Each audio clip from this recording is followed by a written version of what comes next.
Hello বন্ধুরা, চলে আসলাম আজকের রান্না নিয়ে। এই দেখো আমাদের আজকে ডিম রান্না হবে, তার জন্য ডিমটা সেদ্ধ করে নিলাম। ডিমগুলোকে ছাড়িয়ে নিচ্ছি এক এক করে। এই দেখো সর্ষে পটল করব, তার জন্য পটলটা ভেজে নিচ্ছি। এদিকে ডিমে নুন হলুদ মাখিয়ে নিলাম। পটল ভাজা হয়ে গেছে, এখানে সর্ষে বাটা দিয়ে দিলাম।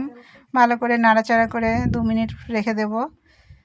এই দেখো আমাদের সর্ষে পটল প্রায় হয়ে এসছে। আমাদের সর্ষে পটল কমপ্লিট হয়ে গেছে। চলে আসলাম ডিমের ঝোল রান্নায়। এ দেখো এখানে সব মশলা রেডি করে রেখেছি। ডিমের নুন হলুদ মাখিয়ে রেখেছি। এবার কড়াইতে তেল দিয়ে দিলাম। এক এক করে ডিমগুলো দিয়ে দিলাম।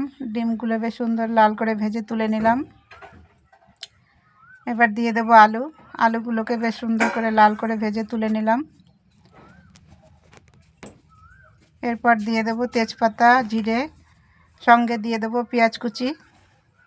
ভালো করে ভাজা ভাজা করে নেবো। দেখো লাল লাল হয়ে গেছে। এখানে দিয়ে দেবো আদা বাটা, পেঁয়াজ বাটা, রসুন বাটা, আর দিয়ে দেবো আগে থেকে গুলে রাখা শুকনো গুঁড়ো মশলা।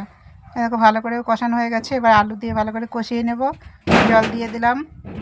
এবার ঢাকা দিয়ে দিলাম। এই দেখো আমাদের ডিমের ঝোল রান্না প্রায় হয়ে এসছে। এখন দেখো ডিমের ঝোল রান্না কমপ্লিট। দেখেছো ডিমের ঝোল রান্না কমপ্লিট। এদিকে ভাত কমপ্লিট।